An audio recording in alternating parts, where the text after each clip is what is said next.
with coverage you can count on. This is Channel 3 Eyewitness News. That subject was highly intoxicated.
Mic check 1 2 3. Mic check 1 2 1.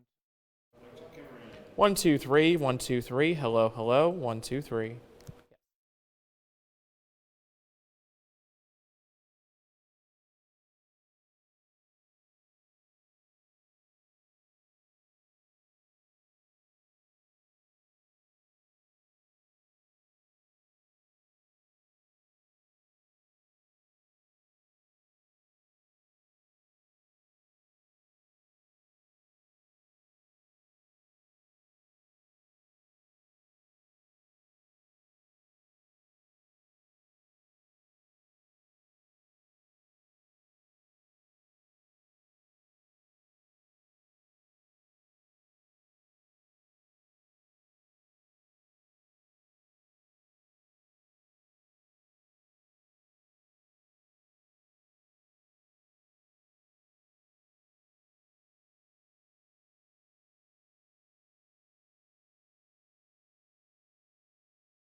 With coverage you can count on.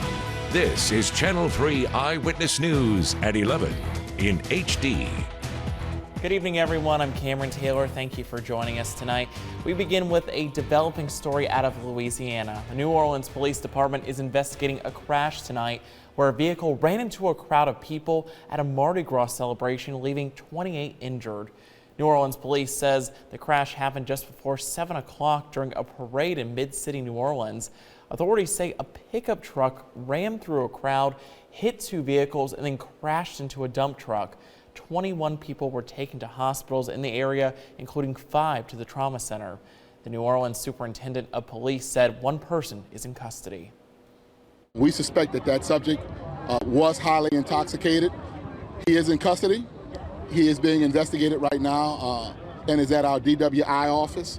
And so we send a strong message about not drinking and driving, about making smart decisions. Now, the mayor encouraged citizens to be respectful during this Mardi Gras season. We'll have more on this story tomorrow morning on Eyewitness News Weekend Today. Well, here in Hamilton County, the Signal Mountain community continues to look into whether they should form their own school district. A committee consisting of former community leaders, parents, and business owners presented their findings this afternoon. They say it appears Signal Mountain could create their own school district, and it would be financially feasible. They mentioned students from Walden and unincorporated parts of Hamilton County would need to be included in the new school district. Now, the group also found it would lead to better student outcomes based on academic research. One parent on the committee says the move would help the entire county. People care about the quality of the schools, and that Hamilton County is really failing their students today. And I think And so it's not just about Signal Mountain, it's the entire county that I think it'll help all schools. The committee says more work needs to be done to see if it's ultimately feasible to create a Signal Mountain school district. The Red Bank community is also considering the idea. Well, Cleveland welcomed home one of its young heroes today. Family, friends, and community leaders cheered First Lieutenant Kaylee Marie Radziminski at a reception at American Legion Post 81. Now, Lieutenant Radziminski is visiting Cleveland after serving in Afghanistan and Iraq. She's a graduate of Cleveland High School, where she started an organization called Tunes for the Troops. She's also a Tennessee Tech ROTC graduate, where she was commissioned as a second lieutenant in the U.S. Army. She says she's reached these goals with help and support of her family and community. I could not do it alone. My mom and I could not do it alone. It's been the people around us supporting me, believing in me, and that just goes to show that if you have a goal and you have the support system around you, you can achieve anything that you set your mind to. Kaylee returns to Fort Campbell tomorrow, and in May she'll be promoted to captain, then sent to Arizona for 6 months of school before being sent to an undisclosed location. Well, almost 4 months after tornadoes ripped through parts of the Tennessee Valley, Sequatchie County is still recovering from the aftermath of the storms. And Channel 3's Tanisha Cordell spoke with organizers who are helping clean up the damage for good. About 100 volunteers filled trash bags with debris from November's tornado. They also cut down and removed a cluster of trees. When you look at all the devastation, it could have been so much worse, but when you've got this many trees down, it's going to take a long, long time. One farmer's livestock had to be fenced up to keep them away from the 3-month-old debris. Trees and limbs blocking this creek have been an issue for them as well. And with the creek being blocked, this is how the cows get their water. And if we don't clear that creek, it could create some major problems for him as time goes on and as spring rains come around. The South End Volunteer Fire Chief and his crew also took part in the widespread cleanup. We got several military trucks that we use for brush trucks. And some of our members has bobcats and stuff, so we brought them out, and we're going to use that to get it out of the creek. The community has worked to return to normalcy for months.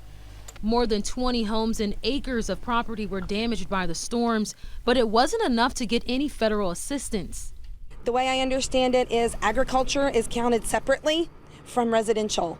And as bad as it is, and it's horrible for us, and it's horrible for a lot of other counties too, unfortunately it wasn't enough.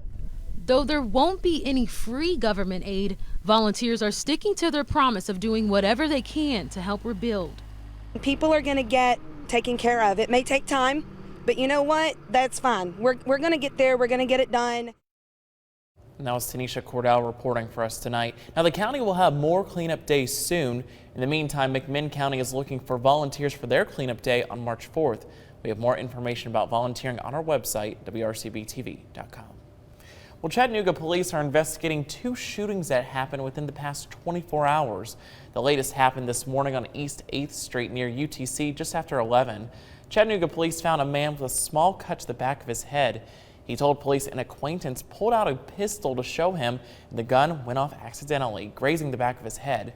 Surveillance video did back up that story, according to police. He was taken to the hospital for treatment and released a short time later. Now, it's unclear if any charges are pending.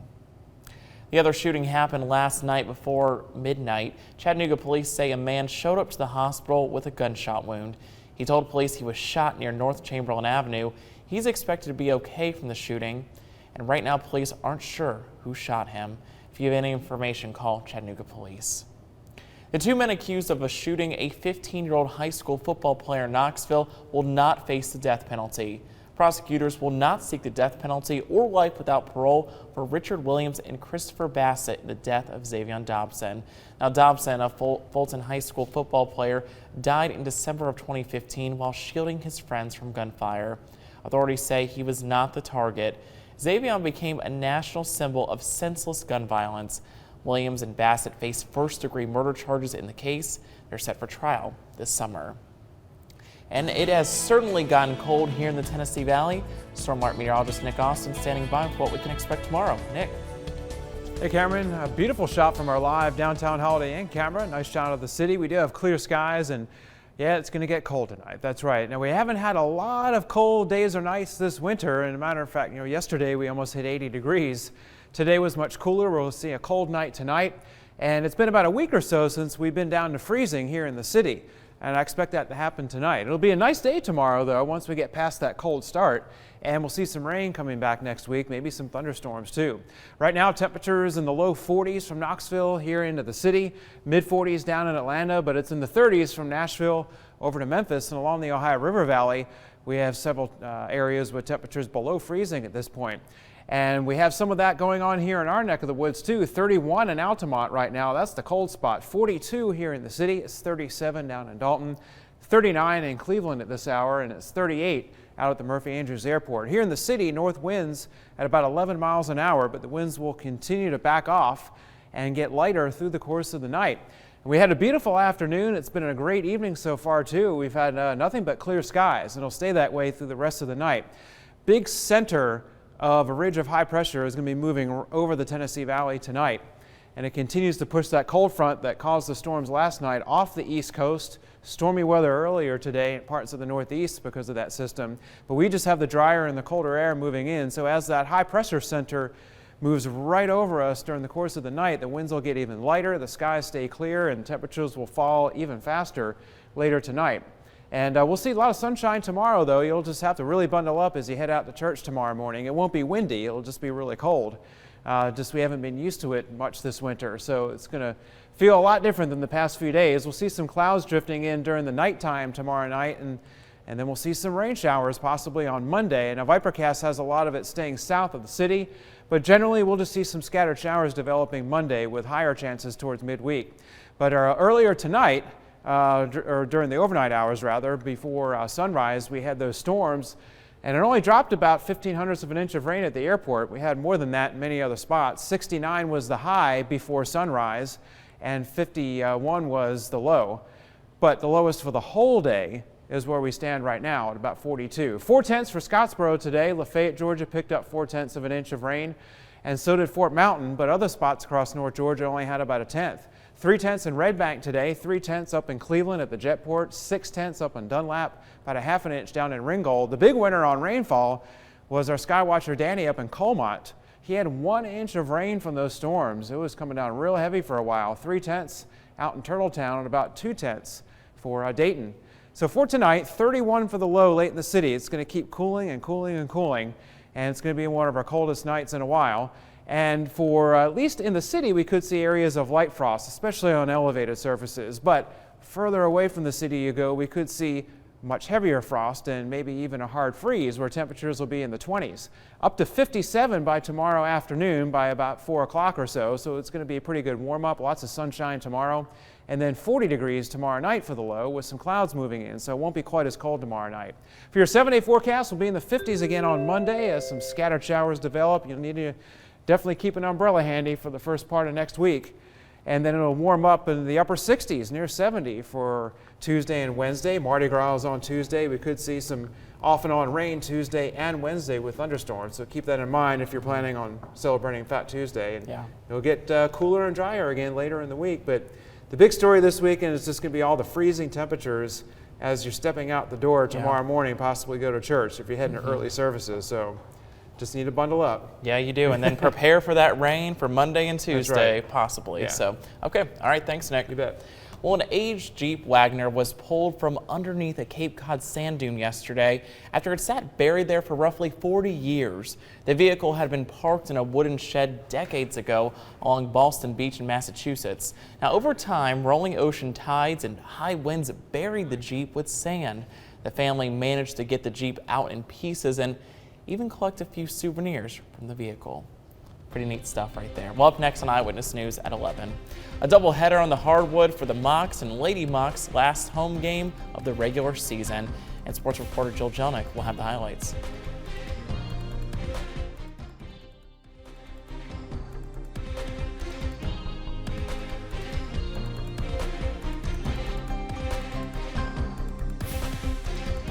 You can count on.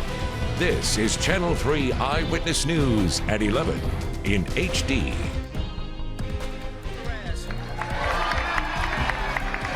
After 2 ballots in Atlanta,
Welcome back. Democrats are still reeling from big losses in the November election. They have picked a new leader for their party, and NBC's Chris Pallone reports.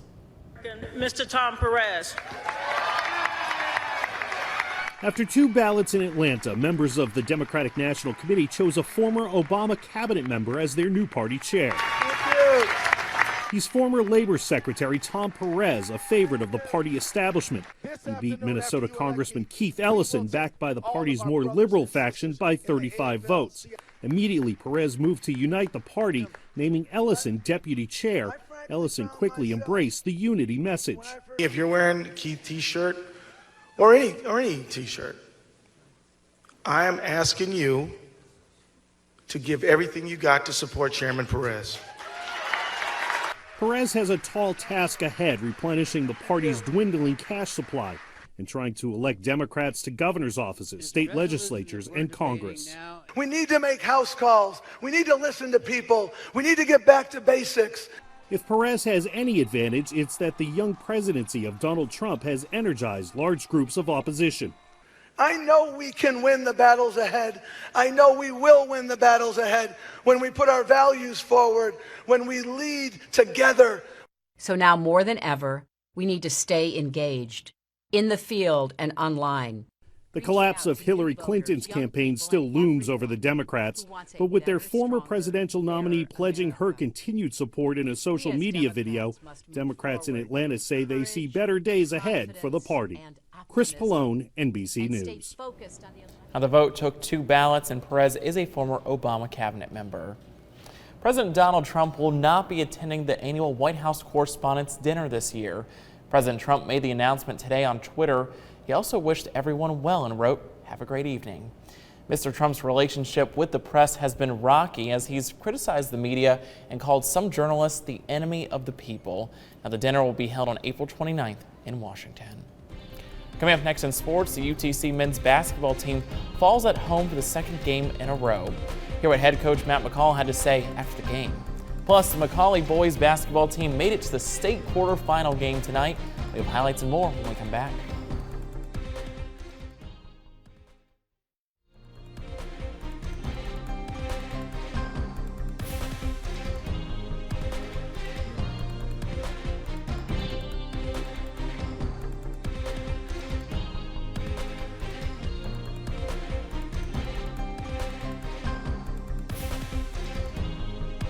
I don't like where our team's at. I don't, from a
I don't like where our team's at. I don't, from a connected standpoint. And, you know, I think when you look around the country and you see teams that win championships, whatever championship, you got connected teams that are really pulling for each other to do something great. We were a connected team last year. You know, we were connected. We're not connected right now. You would think with a heavy veteran class and 4 starters returning, that team chemistry wouldn't be an issue. According to head coach Matt McCall, though, that's not the case. Towards the back half of the season, UTC has struggled to regain momentum in games after already being down. And unfortunately for the Mocs seniors tonight, that was the problem yet again. After taking down Mercer in their last meeting, UTC was hoping to give seniors Justin Toyo, Casey Jones, Greg Pryor, Jonathan Burrows-Cook, and Trey McLean the send-off they deserve. But that was hardly the case. Mocs came out of the gate slow at first. Ryan Holland sinks the short jumper to put the Bears up by 2. McKinday London then helps get things started for the Mocs. Drains one from the top of the key. Then Greg Pryor almost loses the ball, but recovers it and dishes it off to Justin Toyo, who comes up with a clutch 3 in the corner. UTC led 23-17 over Mercer at the half, but the Mocs fall behind in the back half. Stephon Jelks with a wide open lane to the basket. UTC down by 4 with now 5 minutes left to play. Bears go up again, but this time Toyo counters with 2. Mocs down 57-52 with a minute left. UTC needs to get a shot off here, but nothing would fall for the Mocs. Chattanooga was just 4 for 24 from behind the arc and shot just 37% the whole game.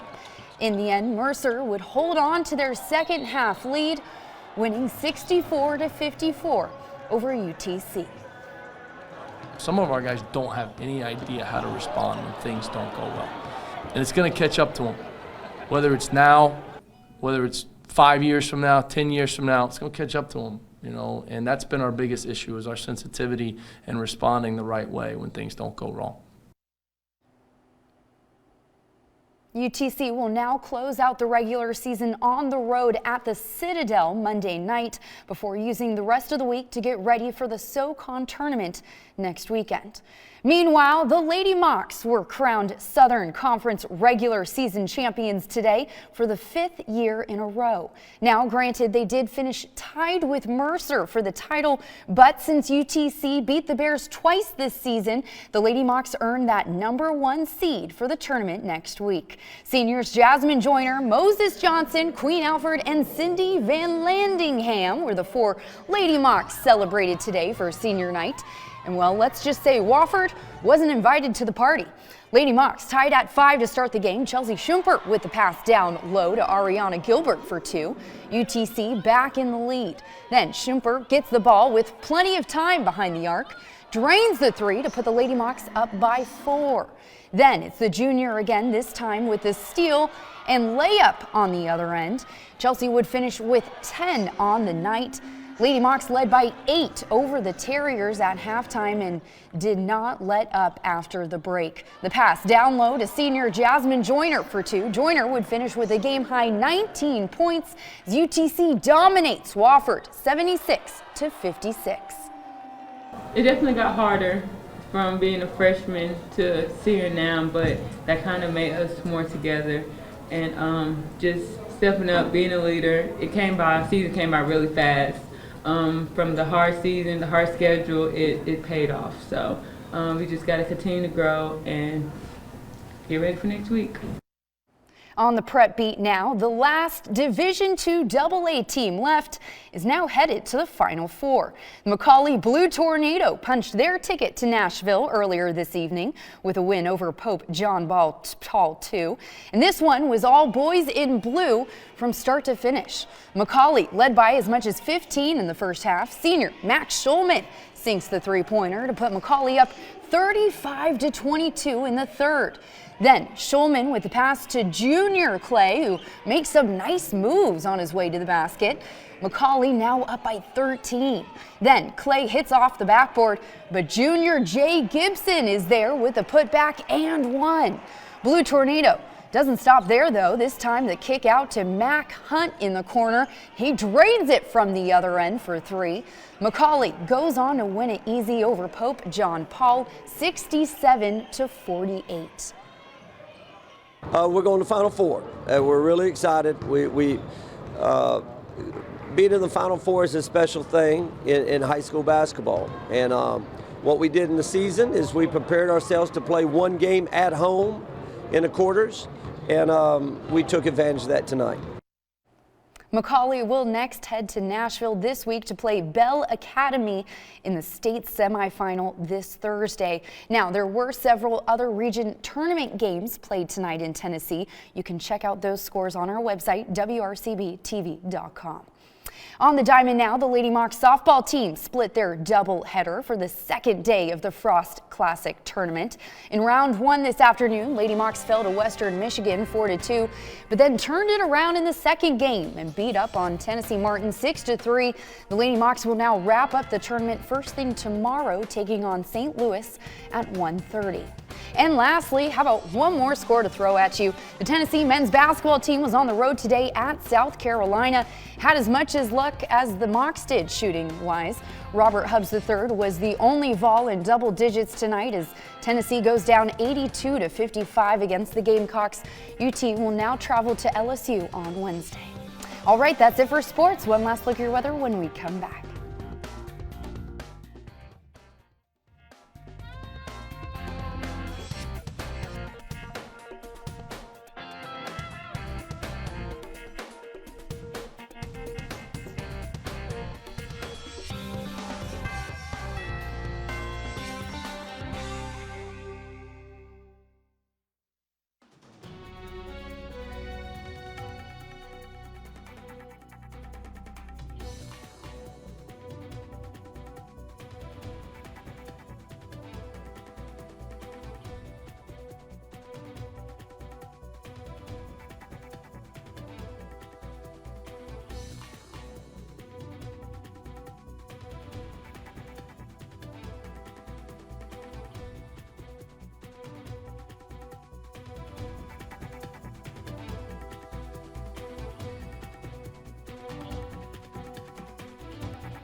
All right, welcome back. Nick's here, and Nick, we're going to have to start getting used to this cold, just for a little bit anyhow. Yeah, especially tomorrow morning. Yeah. So here's your 7-day forecast. We'll be below freezing here in the city, in the 20s outside of town, and back to the 50s, though, for the afternoon.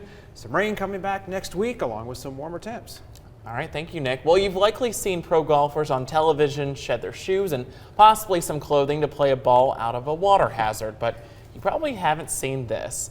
This is golfer Sean Stepney, who stripped down to just his undershorts to play this shot at the Honda Classic yesterday. Yeah, I don't think anyone's ever seen that before. Stepney escaped the water and went on to cart a bogey on the par 4 He didn't want to get his clothes wet. Yeah. Sure. Sure, we'll go with that. I think that's it right there. All right, well, that's it for us. We'll see you tomorrow.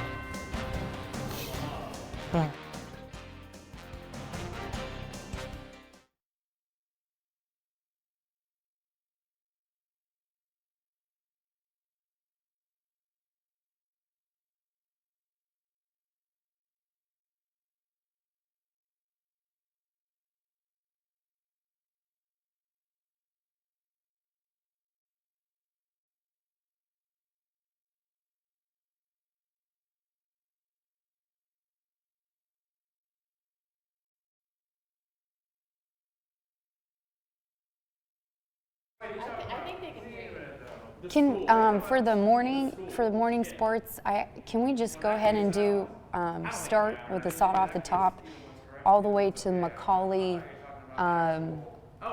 VO, no sod, all the way to Macaulay VO. So specifically C1 all the way to C7. Cool. Thanks, guys. You're awesome. Rock stars.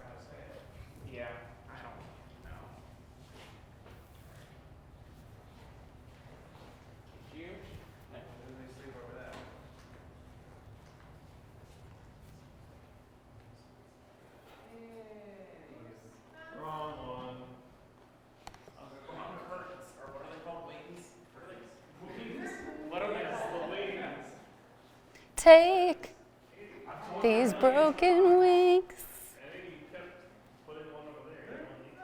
Thanks, Nick.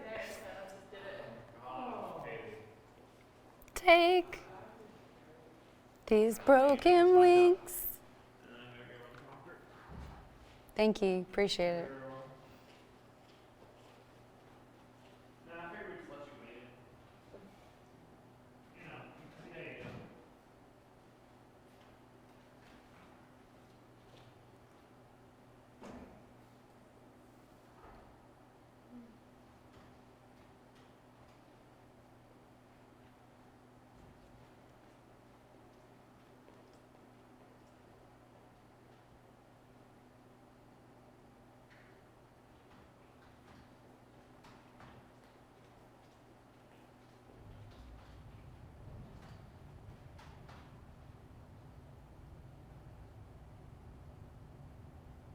Stand by.